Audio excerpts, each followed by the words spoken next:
batch na po yan ng asawa ko. Mahina kumain. Walang gana. Wala siyang kagana-gana. Pangalawang balik niya na yan.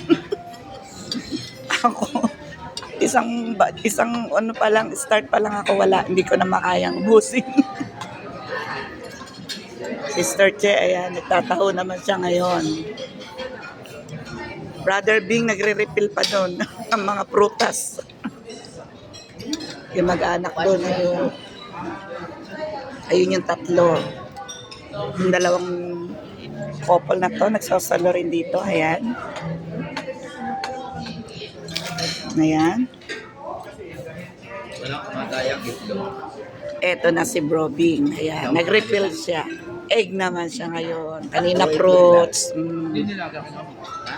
Hindi nila.